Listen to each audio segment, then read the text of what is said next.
जय जगन्नाथ। अनेक दिन व्यवधान पर आपण पुणी थे स्वागत जनाऊँ। आज आम एठारे गोटे गल्प शुणा। गल्पटर ना हूँ रक्तर आहुति, जहाँ लिखिंट जोगींद्र पट्टनायक। गल्पर शीर्षक ही आपण मैंने अनुभव करें जे एठारे बोधहुए किछि रक्तपात होइछि। ताहले चलतु आमे संपूर्ण गल्पटी शुणा। धारा श्रावणर चिन्ह मरी आसी थाए। चीर श्यामलता उपरे मुक्ता बिंदुर चित्र शिशिर आंकी चली। पृथ्वीर झड़ तोफान शेष हो जाइछि। तेबे प्रकृतिर विकसित चित्र मरी जाइछि, किंतु मरी पारिनी हृदयर वेदना, हृदयर रसायनित प्रकृति। जो प्रकृति मनीष भितरे थाई मनीष को देखाई आसी अमरत्व, सेही प्रकृति आज ध्वंसर चित्र देखाई चली। सेही प्रकृति आज मनुष्यर अधोगतिर चित्र विकसित करने को उन्मुक्त। मनीष जाति भारतीयर प्रकृति जुगे जुगे जो अमर काव्यगाथा उन्मीलित करिपारिछि, ताहाकु चित्र करी सेही सत साधना को उपसंहार करी बोधहुए आज मनुष्य भितरे विश्वास रही। मनुष्य जाति आज युद्ध मागिछि स्रष्टा निकटरे। सृष्टिर ए अदम्य चेष्टा तले मनुष्य मनुष्य को ही मारिबा को शिक्षा करिछि बोधहुए। भारत वर्ष जे शह शह लक्ष लक्ष मुनि ऋषिंकर आवासस्थल, जार दर्शन पृथ्वी रे जुगे जुगे आदर पाई आसुछि, सेही विश्ववंद्य भारत रे जली उठिला अग्नि, उदय हैला प्रलय। सेही 16 तारिख अगस्ट 1947 मसीहा कलिकतार हरिसन रोड निकटरे आमे केते जण मिसी मेसटीए गढ़ी थाउ। मेस पाखरे केते जण बंगाली भद्रलोक थांती। अतुल बाबूंकर घरटी आमर मेस को लगी। अतुल बाबू इंपीरियल बैंकर जड़े कर्मचारी। तांकर व्यवहार अति मधुर और से जड़े अमायिक धरणर लोक।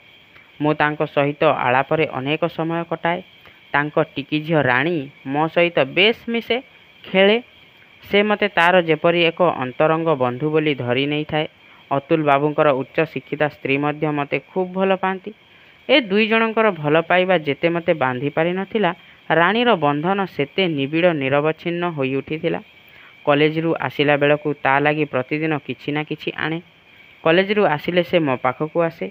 एही प्रतिदिन जीवा आसिबा भितरे गढ़ी उठिथिला एक भल पाइबार ताजमहल। अतुल बाबू ढेर कथा कहती, तांको स्त्री मध्य जोग दियंती। प्राय प्रत्यह तांकर बैठक घरटी सरगमर होई उठे। राणीर दरफुटा कथा, तार रूपेली राति रे ज्योत्स्ना परी स्निग्ध सुंदर मुखश्री मो मनरे कुहुक लगाए। तार अंग सैष्णव भितरे लुचि रही थाए जुगा जुगांतरर स्वप्न कल्पना। प्रत्येक अंग चालनारे परिस्फुट हुए पद्म। तार निष्प्रभ भ्रू तले जेपरी समस्त रूपश्री धरी रखिछि किए। तार बयसर चंचलता ताकू जेपरी आहुरी सुंदर करि देइछि।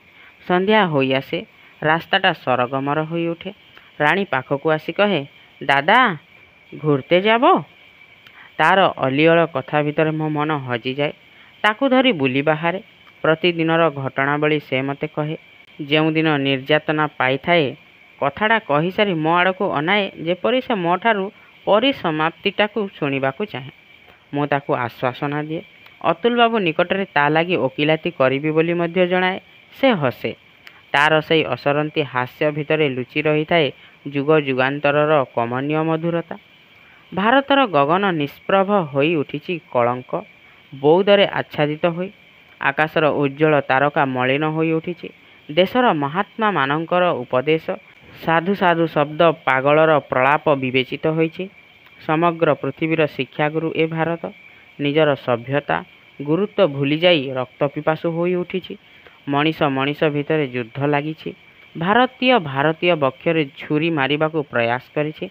धन्ୟରେ विश्वबंद भारत, सहस्र सहस्र मुनि ऋषिंकर पूजित भारतवर्ष।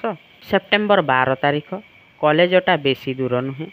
आमे एथि पूर्वरु शुणिछु सहर रे गंडगोल चलीछि, किंतु सेथिकु भय न करी कॉलेज जाउथिलु। सेदिन काहींकि मते भारी उदास लागिला। मनरे मोर जेपरी एक तीव्र पीड़ा आघात व्याघात छिन्न विच्छिन्न करदेला। कॉलेज जीवा आगरू राणी आसी कहिला, तार उदास कंठ। सरल सुंदर शिशुटीए ए कातर मिनती जेपरी विचलित करदेला। दादा आज के जेओ ना, गोलमाल हेछे। तार उज्जवल नेत्र प्रांतरू एक दुखर भूकुटी सूचित हेउथिला। ତାହା ବଡ଼ ମର୍ମନ୍ତୁକ, କରୁଣ। ଶେଷ ଭିକ୍ଷା ତାର ମାଗିବା ପାଇଁ ଆସିଛି ମୋ ନିକଟକୁ। ମୋର କଣ୍ଠ ମଧ୍ୟ ଆର୍ଦ୍ର ହୋଇ ଉଠିଲା। ତାକୁ ପ୍ରବୋଧ ଦେଇ ଫେରିଲି। କିଏ ଜାଣିଥିଲା ଏତେ ବଡ଼ ଭଲ ପାଇବାର ଅବସାନ ଏଡ଼େ ସହଜ, ଏଡ଼େ ନିକଟରେ। ଗଲାବେଳେ ବିଦାୟର ଜୀବନର ଶେଷ ଆଶାର ଚୁମାଟିଏ ଦେଲି। ସେଇଠି ସେ ସରଳ ହୋଇ ଉଠିଲା, ସହଜ ହୋଇ ଉଠିଲା। ମୁଁ ଚାଲି ଆସିଲି। କଲେଜରେ ଶୁଣିଲି ଗୋଳମାଳ ଲାଗିଯାଇଛି। ହରିସନ ରୋଡ଼ରେ ରକ୍ତର ସୁଅ ଛୁଟିଛି। କଲେଜ ଆକ୍ରମିତ ହେବା ଅବଶ୍ୟମ୍ଭାବୀ। ସେଫ୍ଗାର୍ଡ ପାଇଁ ମିଲିଟାରୀ ଚାଲି ଆସିଲେ। ମଣିଷ ଜାତିର ଗୌରବ ଆରମ୍ଭ ହେଲା। ଭାଇ ଭାଇର ରକ୍ତରେ ନିଜ ନିଜର ହସ୍ତ ରଞ୍ଜିତ କରି କଲେଜ ଗେଟ୍ରେ ଯେତେବେଳେ ରକ୍ତର ସ୍ରୋତ ଛୁଟିଲା, ଆଖିରେ ମୋର ଦୀପ୍ତି ନଥିଲା, କାନରେ ମୋର ଆର୍ତ୍ତତାର ସ୍ପନ୍ଦନ ବାଜୁ ନଥିଲା। ମୁଁ ଖାଲି ଭାବୁଥାଏ ସେ ରାଣୀ କଥା।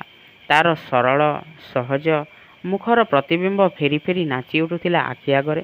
ତାହାର ଆର୍ଦ୍ରତା ଯେପରି ସେହି ଜନଗହଳି ଭିତରୁ ଶୁଣିବାକୁ ପାଇଲି।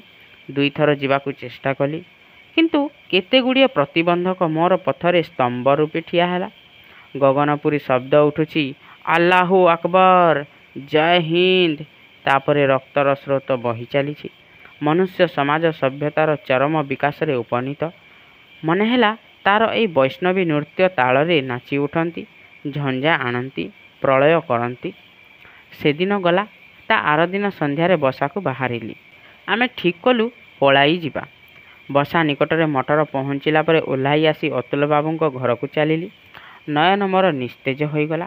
ହୃଦୟର ପ୍ରତ୍ୟେକ ବନ୍ଧ ଯେପରି ବନ୍ଦ ହୋଇଗଲା। ଅଙ୍ଗର ଶିରା ପ୍ରଶିରା ତଳେ ଯେପରି କିଏ ସୁପ୍ତବାଣୀ ଶୁଣାଇ ଦେଲା। ଶିହରି ଉଠିଲି। ଆସନ୍ନ ପ୍ରସବା ରାଣୀର ମାତା ରକ୍ତ ସ୍ନାନ କରି ଶୋଇପଡ଼ିଛନ୍ତି ଚିରଦିନ ଲାଗି।